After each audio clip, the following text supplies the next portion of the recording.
एक बात मुझे बताओ, अभी इन्होंने बोला कौन है, ये अभी देश का हाल ऐसा क्यों हुआ? मैं अभी गिनवाना शुरू करता हूँ। 1972 अंबेडकर जी के लिए वोटिंग चल रही थी, क्यों नहीं मिला अंबेडकर जी को कोई वो पद वहां पर सेंट्रल गवर्नमेंट में? क्यों नहीं दिया गया? वो तो कॉन्स्टिट्यूशन बनाने वाले थे, एक 5 साल का टेन्योर दिया गया। एक कॉन्स्टिट्यूशन बनाने वाला आदमी को आप 5 साल का टेन्योर दे रहे हो सिर्फ, क्यों? जब उन्होंने बनाया कांग्रेस से संभाला नहीं जा रहा था, उन्होंने 5 साल संभाल के दिया तो उनको तरीका पता चल गया कैसे संभालना है। उसके बाद उठा के अंबेडकर जी को बाहर। उसके बाद 1984 क्या हो गया था ऐसा 1984 में? क्यों? पंजाब, ठीक है, पंजाब में आपको किसी दुश्मन से दिक्कत थी, एक ताकत थी, उससे आप लड़े। दिल्ली में क्यों हुआ? मध्य प्रदेश में क्यों हुआ? ऐसा क्या हो गया था? अगर मुसलमान आज के टाइम भारत में खतरे में है, यूपी से एक बस्ती बताओ मुसलमान की जो पलायन हुई हो। आज 120 दिन हो गए यहाँ पे भाजपा सरकार की, दिल्ली में एक बस्ती बताओ मुसलमानों की जिसकी पलायन हुई हो। उतना क्या जवाब है सर? जो भी कांग्रेस के बड़े नेता थे, उस्मामा लादेन जी, मसूद अजहर साहब, ये सब कहने वाले कांग्रेस के लोग थे।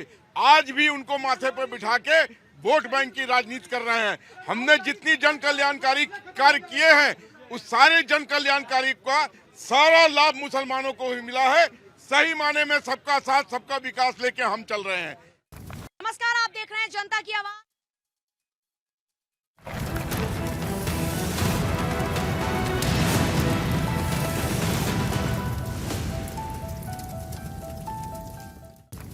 हाँ, आपने कहा ना कि पढ़ाई लिखाई से क्या होता है। ये जितने गरीब और अनपढ़ लोग होते हैं उनको ये मानसिक तौर पर बरगला कर कहते हैं कि ये काम करोगे तो अल्लाह तुम्हें स्वर्ग में बैठाएगा। मैम एक बात बताओ मुझे, अगर इतना ही दिक्कत था मुसलमानों को, आज आप कभी सफदरजंग जाओ, सबसे ज्यादा डॉक्टर जो है वो मुसलमान ही है। आप कभी एम्स जाओ, एम्स में 34% जो है, एम्स में 34% स्टाफ जो है वो माइनॉरिटी का है। किसने दिया? भाजपा सरकार ने दिया। अभी 8 पे कमीशन आने वाला है। 8 पे कमीशन में पता है कितना वो दे रहे हैं एडवांस? 34%। उसमें सबसे ज्यादा मेजोरिटी किसकी है? मुस्लिम्स की है। आप कह रहे हैं कि मुस्लिम पीछे नहीं है, लेकिन ये कुछ लोगों को बरगलाकर कि आप खतरे में हैं, ये हिंदुओं को खतरे में डाल। सबसे बड़ी बात है, कांग्रेस की हमेशा रेडिकल सोच रही है और आज जो सोच चल रही है वो रेमेडियल सोच चल रही है। हम उपचार करेंगे, जो भी भाजपा का ये निर्णय है, जो भी गलत व्यक्ति होगा उसका उपचार होगा, ये रेमेडियल सोच है। तो ये उपचार है? उपचार है। तो फिर ये इस तरह के मामले क्यों बढ़ते जा रहे हैं? अब किससे बचेंगे आप? उत्तराखंड का देख लीजिए क्या बुरा हाल कर रखा है। आए दिन वहाँ से लड़कियां गायब हो रही हैं। क्यों गायब हो रही हैं भैया? कहाँ ये लोग बस गए ना वहाँ जाकर के, रोहिंग्या और बांग्लादेशी बसा दिए कांग्रेस ने वोट बैंक के लिए। कांग्रेसी वहाँ पे जाकर के यूनिवर्सिटी बना रहे थे, मुस्लिम यूनिवर्सिटी। तो कुल मिलाकर के इन्होंने वोट बैंक। यूनिवर्सिटी से प्रॉब्लम है या ये जो रोहिंग्या और बांग्लादेशी आए? रोहिंग्या और बांग्लादेशियों से परेशानी है, रोहिंग्या और बांग्लादेशी से परेशानी है। और आप दिल्ली से हटाते हैं तो वो उत्तराखंड पहुंच जाते हैं, कोई कश्मीर पहुंच जाता है, कोई मध्य प्रदेश पहुंच जाता है। छुपने के लिए अलग अलग सरकारें इन्होंने ढूंढ रखी है। बिल्कुल छुपने के लिए। और ये सरकारें, कांग्रेस की सरकारें, इनको प्रोत्साहन दिए जा रही है। भाई भाई को बांटने वाले लोग कौन है? ये सारे पॉलिटिकल पार्टी वाले ही हैं, अपोजिशन के नाम पे देश को बांटने के काम कर रहे हैं पूरा ये। कौन सी पार्टी है? जैसे नाम लेकर बोलो भाई। जैसे आम आदमी पार्टी है, कांग्रेस है, ये सारे काम यही कर रहे हैं। कांग्रेस, आम आदमी पार्टी, आप कह रहे हो बांटने का काम? बिल्कुल बांटने का काम ये किस एजेंडा के तहत हो रहा कर है? रहे हैं ये दोनों। कौन फैला रहा है दुश्मनी? वोट बैंक के लिए सब हो रहा है। हाँ? कौन कर रहा है अंकल? वोट बैंक के लिए राजनीति कर रहे हैं कांग्रेस, आप पार्टी। कांग्रेस और आम आदमी पार्टी कर रही है। अंकल कौन बांट रहा है देश को? सभी बांट रहे हैं। सभी बांट रहे हैं। कौन बांट रहा है देश को? सभी बांट रहे हैं। कौन बांट रहे हैं अंकल जी? सब A to Z। सब बांट रहे हैं, सब बांट रहे हैं मिलजुल कर। पूजा जी एक बात बताइए, पलायन किसका हुआ? हमेशा पलायन हिंदू का हुआ। हिंदू कुछ से हिंदू का पलायन हुआ। अफगानिस्तान से हिंदू का पलायन हुआ, पाकिस्तान से हिंदू का पलायन हुआ, बांग्लादेश से हिंदू का पलायन हुआ, कश्मीर से हिंदू का पलायन हुआ, मुर्शिदाबाद से हिंदू का पलायन हुआ। जगह जगह से हिंदू भगाया जा रहा है। और एक छोटा सा देश है हिंदुस्तान, उसके अंदर भी है। छोटा देश नहीं है सर हिंदुस्तान। नहीं, 150 करोड़ की आबादी होने जा रही है। धर्म के, इस्लाम के नाम से 57 देश है दुनिया के अंदर। लेकिन अगर हिंदू जाएगा तो कहाँ जाएगा अगर हिंदुस्तान में उसके साथ हो? बात यही है।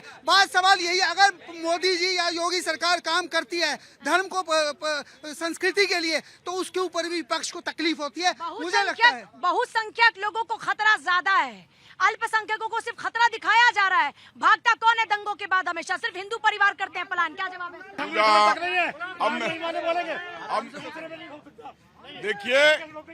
देखिए आप कैसे थोप रहे हैं? आप कैसे थोप रहे हैं? एक आप कैसे मिनट। थोप रहे हैं? अब्राहम रहीम की बात करते हैं, छांगुर की जुबान से बात नहीं निकलता, उन मदरसों की जुबान से नहीं निकलता। पूजा कम टू मी। देखिए, आजादी के पहले, आजादी के बाद हिंदू पाकिस्तान में थे 22%, आज 1.5% हो गए। हिंदू 19% थे बांग्लादेश में, आज 3% हो गए। कहां चले गए? कौन खा गया? कौन सी धरती उनको लील गई? इसका जवाब दें। और हिंदुस्तान के अंदर, सुनिए, एक मिनट सुनिए, आप बीच में मत बोलिए। हिंदुस्तान के अंदर आजादी के वक्त ये 14 करोड़ थे, आज 22 करोड़ से ऊपर चले गए हैं। तो अगर आदमी खुश नहीं है, अच्छा खाता नहीं है, पीता नहीं है, तो पैदा कैसे करता है इतना? भारत ने उनको माहौल दिया बढ़ने बढ़ने आगे होने का। आप बोल रही हैं कि आज ये घटनाएं ज्यादा क्यों हो रही हैं? ये आज ज्यादा नहीं हो रही हैं, सालों साल से चलती आ रही हैं। आज सिर्फ प्रकाश में आ रही हैं, आज सामने सोशल मीडिया और मीडिया के माध्यम से सामने आ रही हैं। वरना 1.5 से 2% मुसलमान आज 18% नहीं हुए होते देश के अंदर। जिस प्रकार से भारत का चाहे सरिया कानून हो, वक्फ बोर्ड की जमीन हो, हर पहला अधिकार मुसलमानों ने लेकर, सबसे बड़ी बात जो उनके पास जो पैसे वाले होंगे वो भी तो टैक्स दे रहे होंगे। भारत में विश्व में पूरा एकमात्र देश ऐसा है जहां का मुसलमान सबसे ज्यादा सिक्योर है। मुसलमान मुस्लिम कंट्रीज में सिक्योर नहीं है, और यहाँ पे इसलिए सिक्योर है क्योंकि यहाँ पे मूल रूप से 80% जनता हिंदूवादी है, वो सहिष्णुकार है, वो भाईचारे को बिलीव करती है, वो मार काट को नहीं बिलीव करती है। सर का क्या सर, जवाब है? सर उसका जवाब मेरे पास मैं दे रही हूँ आपको। किस प्रकार से आज ये तिलमिला गए हैं भारत के अंदर, जो 80% हिंदू आज एक हो रहे हैं, जो हिंदुत्व की ध्वजा विश्व पटल पे जाग रही है। प्रधानमंत्री मोदी जिस मंच पे जाते हैं, जिस विदेशी मंच पे जाते हैं, तो हिंदुओं के मंत्रों से, भगवान शिव के मंत्रों से उनका आह्वान होता है। ये जो विश्व पूरा हिंदुज्म के आगे नतमस्तक हो रहा है, ये इस्लामिक सोच को तलमिला रहा है, क्योंकि इस्लाम चाहता है कि पूरे विश्व में इनका कब्जा हो, और वही मानसिकता हिंदुस्तान के अंदर अपने स्लीपर सेल्स के साथ में डाली जा रही है। इस्लाम की सोच है क्या? पहले तो मैं आपको एक बात बताऊं, अरे सुनो, अरे ठहर जाओ जरा। देखो, अव्वल अल्लाह नूर पाए, तुम एकदम भाग जाती हो ना मुझे छोड़ के। अरे जाना आराम मत, से बात कीजिए। हाँ देखो, अव्वल अल्लाह नूर उपाय कुदरत के सब बंदे, एक ही नूर से सब जग उपजे, कौन भले कौन बंदे, एकम एवं अद्वितीयम। मैं आज आपके बीच में बात कहना चाह रहा हूं कि जिन लोगों ने ये बात कही है कि जो गजवे की बात करते हैं, तो पहले मैं आपसे कहना चाहता हूं कि गजवा उस जंग को कहते हैं जिसमें मोहम्मद साहब जिसमें कमांडिंग कर रहे हों, वो दुनिया में नहीं है। ये लोग इन तमाम चीज़ों को लेकर के पूरे समाज को गुमराह करते हैं। इसीलिए आज आधुनिक एजुकेशन की जरूरत है, जिसे हम मदरसों के अंदर माननीय मुख्यमंत्री पुष्कर सिंह धामी जी के नेतृत्व के अंदर हम कह रहे हैं। अरे एक मिनट सुन लो, बहुत कम मदरसे में हो रहा है। आप बात सुन लो, बात बीच में मत बोलो, थोड़ा वो कर देते। तो पूजा, देखो मैं आपको ये आज बताना चाह रहा हूँ कि आप हमारे दूधो खून के रिश्ते हैं। हम हिंदू और मुसलमान नहीं, हम भारतीय हैं।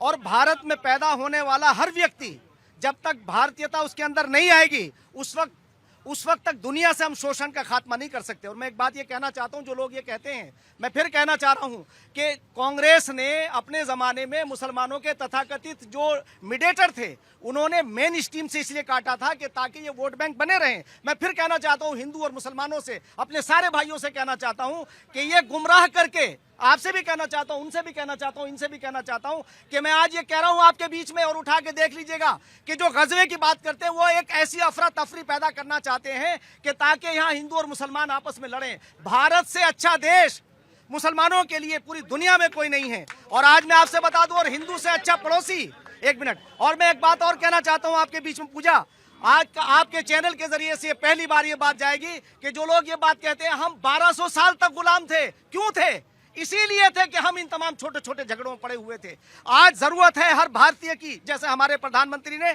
सबका साथ, सबका विकास, सबका विश्वास, सबके प्रयास को जोड़ा है। जैसे लोगों ने कहा कि सर, एक तरफ सबका साथ, सबका विकास चल रहा है, फिर ये लोग बांटने वाले लोग कहाँ से आ जाते हैं? ये तो पीछे कर देते हैं ना लोगों को। मैं वही कहना चाह रहा हूँ आपसे, आज ये देखिए, क्योंकि गरीब ज्यादा मुसलमान है, तो बगैर किसी भेदभाव के उन्हें फायदा हुआ है। तो इसलिए भारत के मुसलमानों से कहना चाहता हूँ कि बिहार में इलेक्शन आ रहा है, आप अपनी दूरियों को कम करने का मौका है। आप भारतीय चुनाव प्रचार नहीं हो रहा है, चुनाव प्रचार नहीं हो रहा अभी। कौन है बांटने वाले लोग?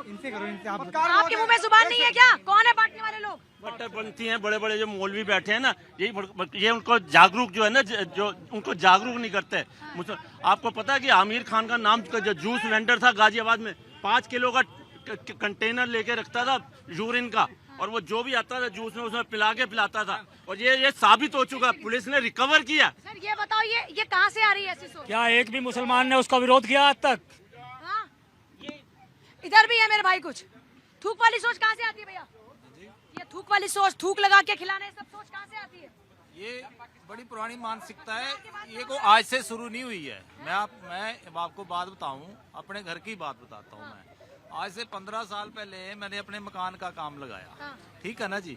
तो ये बात आज से नहीं शुरू हुआ, अब तो हाईलाइट हो रहा है। तो उस टाइम जब मैंने जिस मिस्त्री को बुलाया तो उसने मुझे अपना नाम सूरज बताया। अच्छा।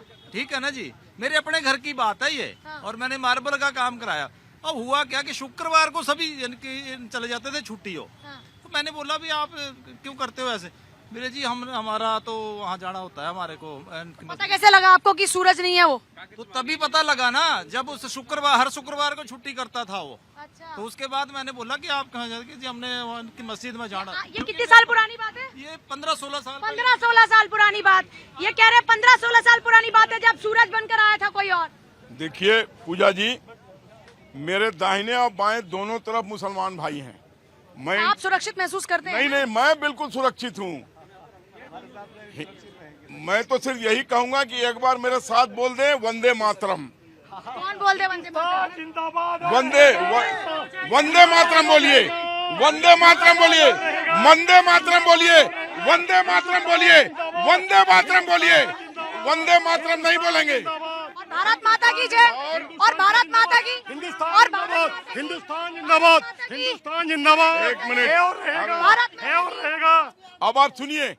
देख लिया ना वंदे मातरम नहीं निकला मुंह से। और एक चीज बता रहा हूँ, अभी मौलाना जी बहुत अच्छी बातें कर रहे थे। हमारे मदरसे में ऐसी सीख दी जाती है, वैसी सीख दी जाती है। लेकिन हम उन मौलाना जी से पूछना चाहते हैं कि उन मदरसों में जहाँ पर आतंकवाद की सीख दी जाती है, जहाँ पर जज्बाए हिंद का नारा दिया जाता है, जहाँ लोगों को कहा जाता है कि अगर हिंदू का कत्ल करोगे तो तुमको जन्नत मिलेगी। सर ऐसे मदरसों पे कार्रवाई करने का काम तो आपका है ना? अब हम इनके ऊपर थोड़ी सवाल उठाएंगे। अब हम कार्रवाई कर रहे हैं। हम बकस नहीं रहे हैं, लेकिन परतें धीरे धीरे खुल रही हैं। तो आप ये कह रहे हैं मदरसे से आती है ये वाली सोच? मदरसे से 100%। मदरसों में ऐसी पढ़ाई कराई देखो, जाती है क्या? आपको बताएं कि मदरसों का आधुनिकरण होना जरूरी है, जिसपे हम काम कर रहे हैं। ऐसे मदरसों में ऐसी सोच रहती है क्या? और दूसरी एक बात बताएं, कुछ मदरसों में ऐसी सोच होती है क्या? बहुत दूर है। एक एक मिनट सेकंड सर, ऐसी सोच होती है क्या कुछ मदरसों के अंदर? नहीं, देखिए एक बात, कट्टरता सिखाई जाती है? नहीं, मैं आपको जो कहना चाह आप रहा इस हूं, बात को कबूलिए अरे कि आपके मदरसे पहले में तो अच्छी अरे चीजें सुन तो सिखाई लीजिए जाती हैं। यार, बोल रहे और हैं मदरसे हैं जहाँ पर नहीं कट्टरवाद की सीख। अरे कानून का राज है, ये देश है हमारा जो संविधान से चलता है, ये गुंडागर्दी से नहीं चलता। यही भारत की खूबसूरती है कि हम अपने कानून का, अपने संविधान का पूरा पालन करते हैं, उसका पूरा सम्मान करते हैं। कानून के दायरे में रहकर जो कार्रवाई होती है ऐसे लोगों के खिलाफ में कड़ी कार्रवाई करके संदेश ऐसा जाना चाहिए कि कोई ऐसा करने से पहले 100 दफा पहले सोचे।